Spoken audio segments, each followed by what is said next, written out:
Welcome back, everyone, to Aspire, the Leadership Development Podcast, where we will be discussing the visions, inspirations, and experiences from top educational leaders.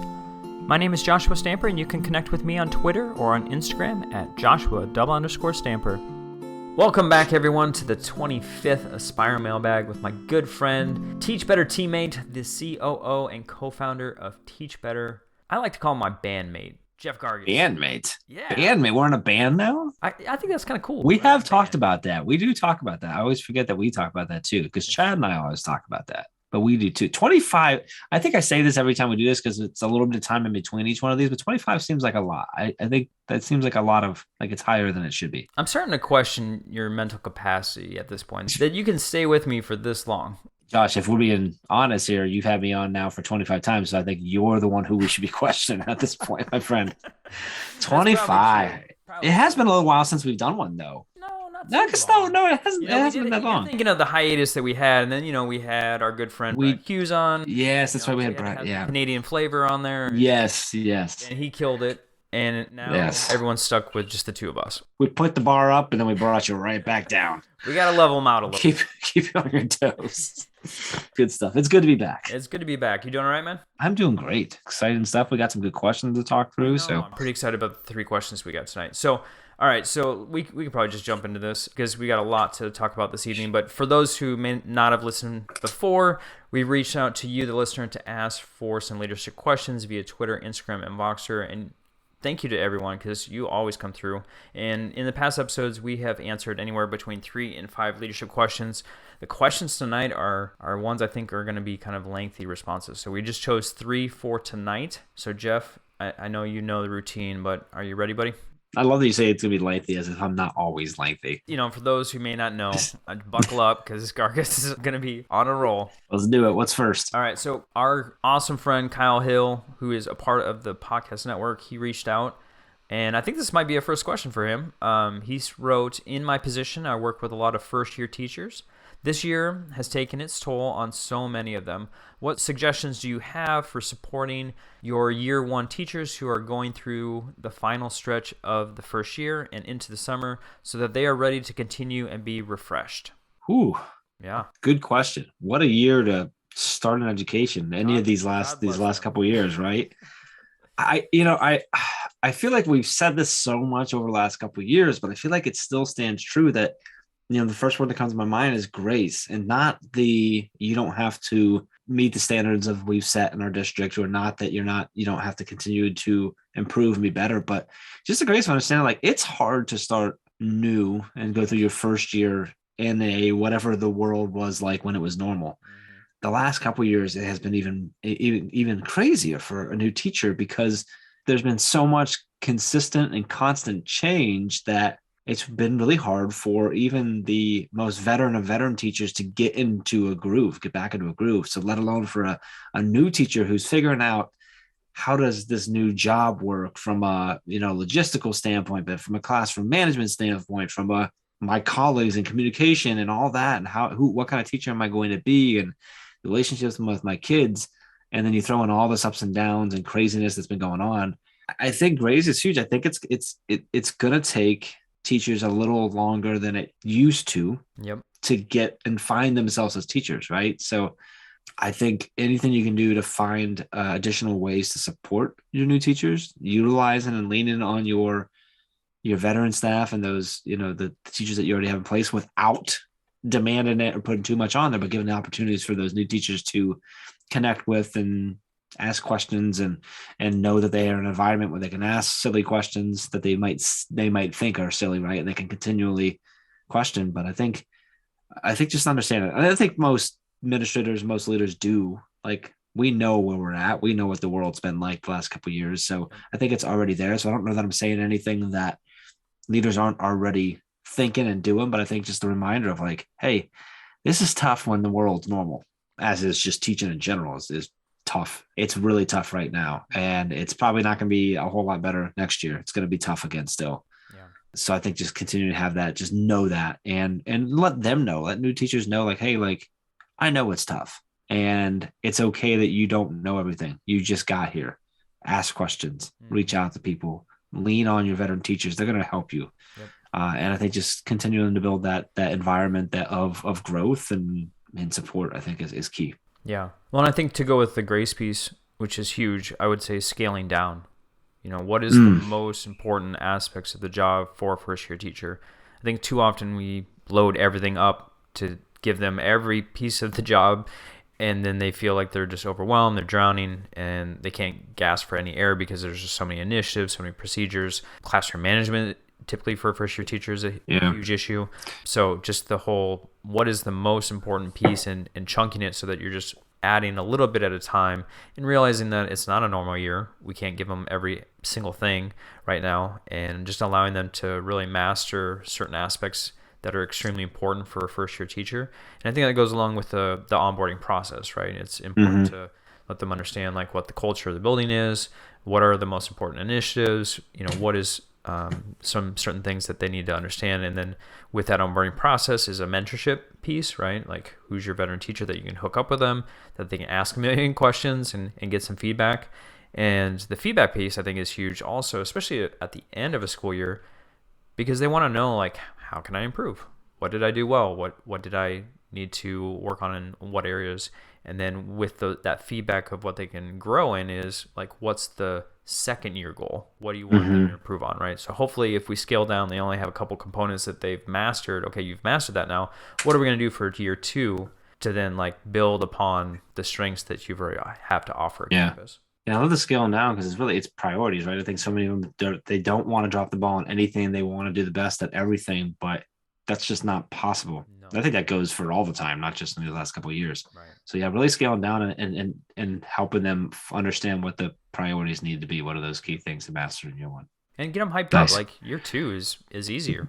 Let them know, like by year 3, then you finally get comfortable in your teaching skin and your domain. You feel like you actually know what the job holds. There's a little confidence that's built there. So, try and hype them up. Yeah, that's a really good one. Remind them that like, hey, it's not this hard forever. It's always hard. It's not an easy job, but it does get easier because you find yourself. I love it. Yeah. Nice. Good question. Yeah, great question. I love Kyle Hill. If you haven't checked out his podcast, make sure you do that too. All right. So question number 2, are you ready? I'm ready. All right. So this one is from our good friend in California, Mr. Greg Moffitt. I love Greg.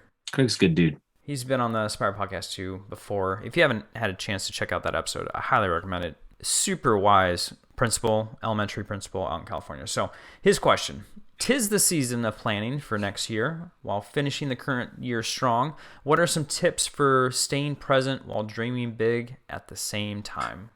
That's a good question too. I know.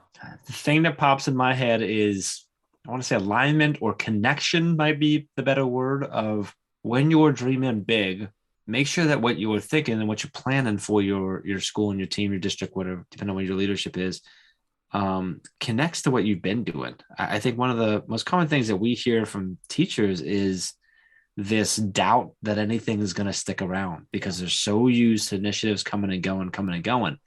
And I think you can help yourself stay present in the rest of this year if you're not already thinking about next year and it's all different stuff. But if you're thinking about the awesome things that you're going to probably bring in and the new resources and training and all this different stuff that you're going to bring for your teachers next year, if it's all stuff that connects to and continues to build on the work that you've already done this year and over the last couple of years, I think you're able to stay more present because there's a connection there, right? It's not something new. It's not a new shiny object. It's a continuing the work we're doing, which, by the way, is going to be adopted much better. It's going to work much better because it's a continuation. But then you're not dreaming this big, I got to figure out this whole new thing and all, dream. Like, it's almost like you're not dreaming, right? You're just planning for continual growth. And I think that's a key to it. And I'm not saying don't dream big, like you should be, but make sure that your dream is aligned and is a plan. Yeah. And if you do that, like, it's really important that you stay present because the work that you're doing right now and for the rest of this year builds into what you're now planning for this summer and next year and getting into it and stuff. So I think really making sure that you're dreaming the right dreams, I guess, is what I'm trying to say. Yeah. And hopefully the dreaming aligns with what you're doing on your campus, and I love what you're talking about with the connection piece, because my first thought was like a transition plan, right? Because I think districts and schools get in trouble when they start an initiative, it falls off about mid-year, then it goes away, summer comes around and teachers are like, okay, what's the new thing that we're doing this year? Because obviously what we did last year, we're not going to be touching anymore. And then it's kind of the cycle of, okay, we're, doing standards-based grading. And then as, mid-year again goes on, everyone trails off. And, now we're going back to our traditional practices. And it could be any initiative. But, I think the values that you have on your campus, you need to make connections to those with your initiatives. But then also, I was thinking too, like the hiring process. I always get excited, like we do an awesome interview, got a new person, they seem amazing, and can't wait to get them on campus. But we also got to understand, like, whoever we're hiring needs to make sure that they're aligned with the values and the initiatives that are going on too. Yeah.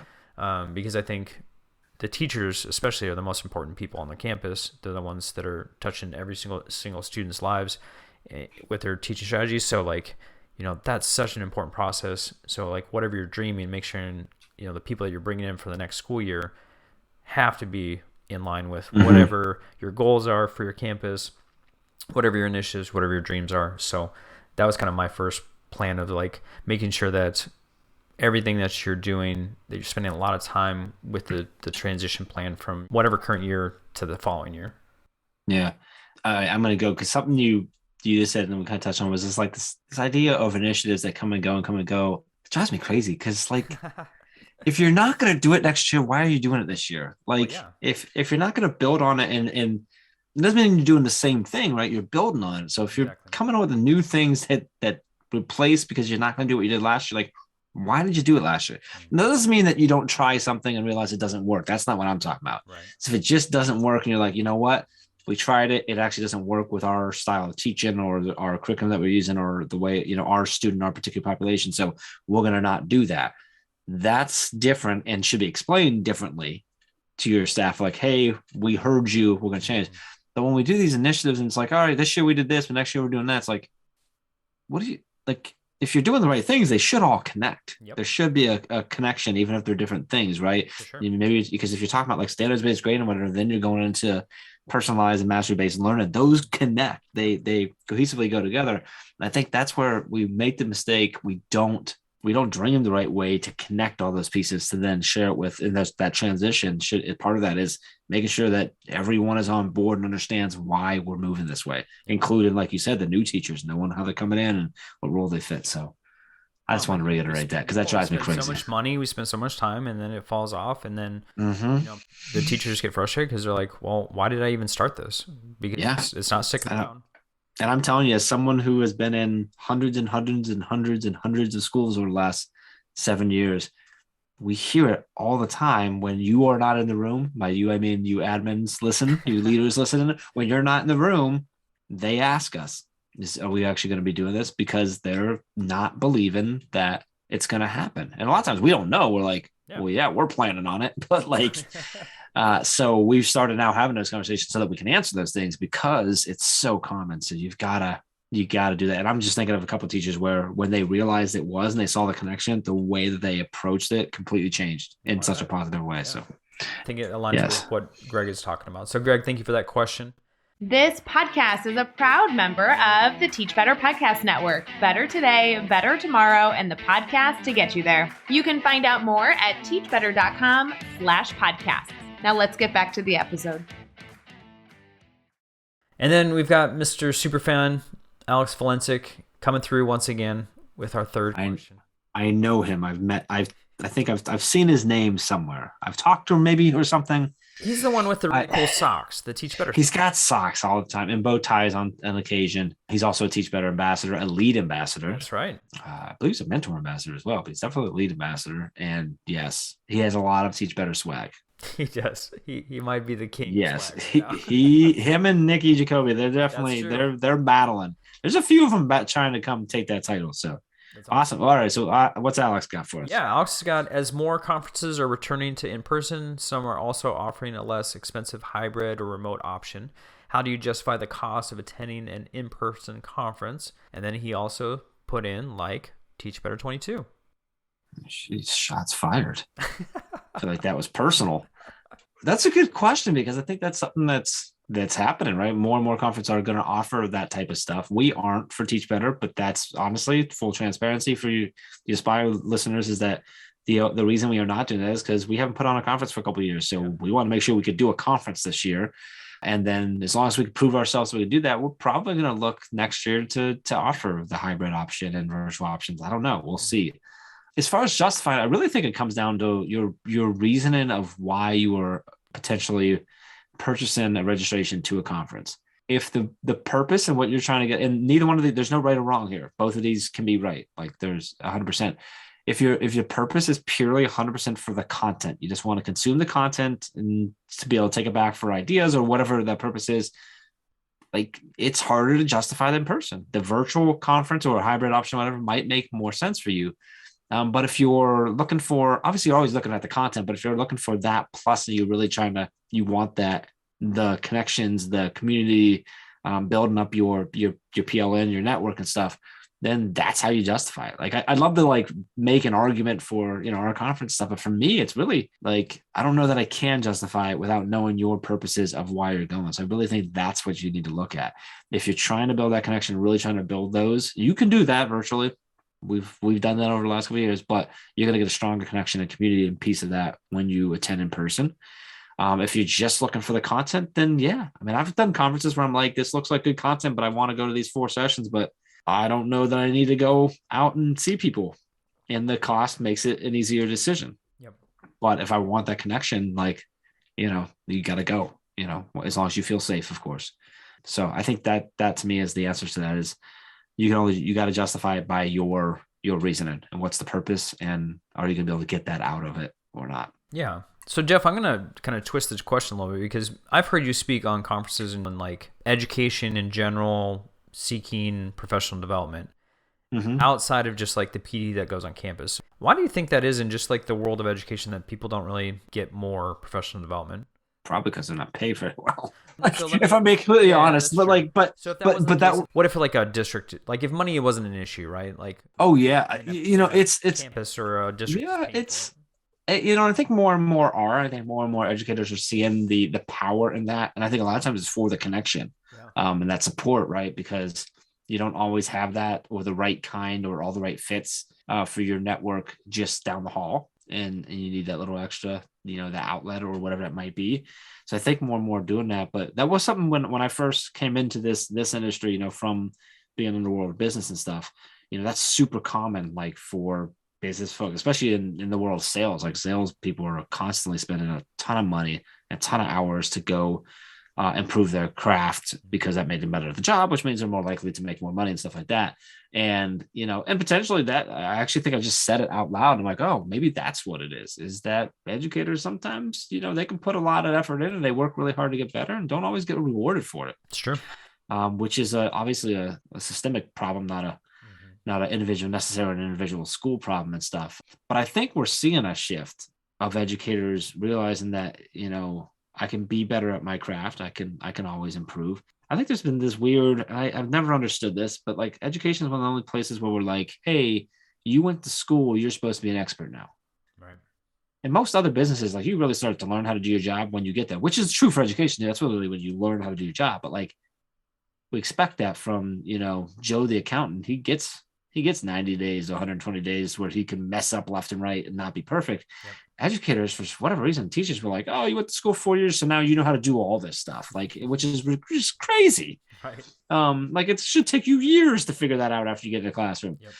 And I think some of it might be that educators didn't feel like they could justify it because the world told them that they were supposed to just be perfect already. And I think we're seeing that break a little bit. I think we're seeing that. I think we're seeing some schools also recognize the power of sending people out to conferences or purchasing, different types of individualized and personalized PD and stuff too. And hopefully we still see that grow. Right. Not sure if that answers your question or not, but that's where I went with it. I've heard you talk about that, just like the differences in business and in the world of education. And I always find it interesting because, I have a little bit of business background, but very little in comparison to what you have in your experience. So, but I noticed that like even when I was just a graphic designer at a business for 3 years, I went to like 5 different conferences in that short time.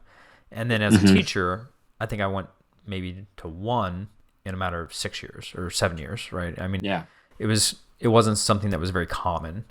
Now, when you did that and that were you paying for those individually, or did the company pay? Company pay. Because I have, that's true too. Like I do feel, I think there's a lot of folks, especially in like sales specifically, they'll spend it on their own because but there's also like a direct link to increased individual income from that. Yep. But a lot of businesses put a lot of money into that, but businesses are funded differently than schools and stuff too. So it comes back to a lot of that, where I think that's a big part of it. So, and again, I think we're seeing a shift, and hopefully we continue to see that. So for sure. Well, and I can't wait for Teach Better 22. So I mean, as far as justifying Teach Better 22, like it's justified. Okay, like it's just, you have my word, it's justified. Come out for sure.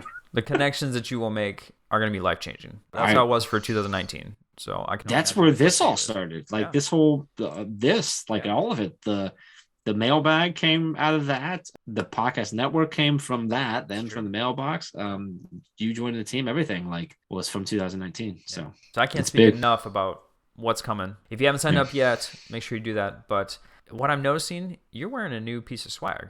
I am wearing a new special design that's coming for the birthday celebration. This is the established 2015 zip up hoodie, which I got two in the mail yesterday. I forgot, I ordered, or 2 days ago. I got this one and I got another one, same color, but it's the Teach Better family one. So now I now have 4 of these zip up hoodies because I love them so much. So comfortable. I don't even care what's on them at this point. Like, put whatever. They're super comfy. So I got an ivory one that's same style of what you're wearing, but it's got the Teach Better team on it, logo and all. And ivory's really cool. It looked really good. I remember. Yeah. And it's super comfortable. So I can't remember. Does this have something on the back? I don't think this has anything on the back, does it? Not. This one doesn't. The other one the family has the big diamond on the back. I will say that the conference swag is legit.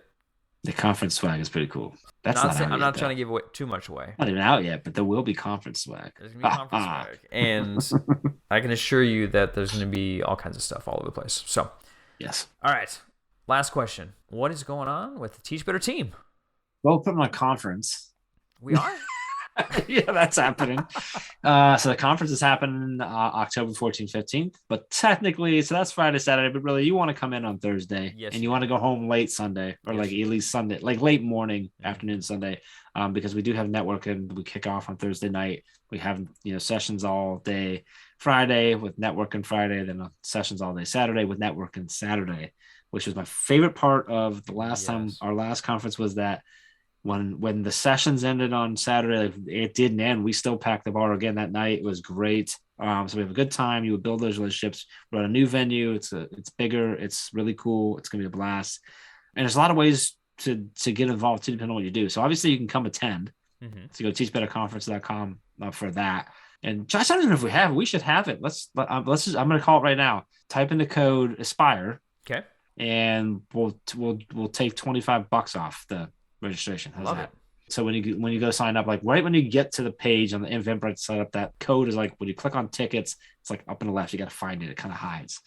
You type in Aspire, it's $25 off. So that's the way to do that. If you have a podcast, if you're a podcaster, listen. We have Podcasters Row, which is something we did 2019, which is where all this came from, right? And you were out. So Podcaster Row is we have podcasters coming out that are going to be recording episodes live all weekend long. They're going to be grabbing people from the hallways and speakers and stuff to do recordings there, and then pumping out episodes afterwards. It's super cool. We might do some panel stuff with them. I don't know yet. Yeah. So if you want to be on that, you can go to teachbetterconference.com/podcast, right? Or podcast, I can't remember what it's under.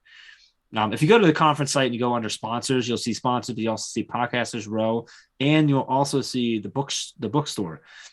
If you are an author, we're going to have a bookstore there, and anybody who is an author can apply to sell their book at the conference. You don't have to come to the conference. We hope you do, but you don't even have to. You just want to put your book for sale at the conference, we'll do that. And so we can walk through there. So that's all over at teachbetterconference.com. Or if you're listening and you think you might want to sponsor it, we have a whole wide variety of sponsorships offerings that really range in pricing too. So if you're just getting started with something, there's an opportunity there as well. But hopefully you come out and hang out. Josh is probably going to be there. I can assure you, I will. Are you coming out? You're probably coming out early. We're going to bring you in early. Hey, I started helping out before I was on the team. We're bringing you in on Monday or something. So Yeah, so come on. I think that's the biggest thing that's going on. And also proposals are open. So if you're interested in speaking, that's open right now. Those are open now until they close on April 30th. So teachbetterconference.com for that. You'll see it right up front to submit a proposal. It's a fairly short submission form. The one thing you want to keep in mind is that we do ask for a 1-minute video. So have that in mind before you do it. But proposals are open. And we actually have a course out at teachbetteracademy.com. It's a free course on how to prepare and submit a proposal, not just for our conference, but for any conference. And we pulled in a whole bunch of superstars for this too. Nice. And people outside the team and stuff to share this. So that's out.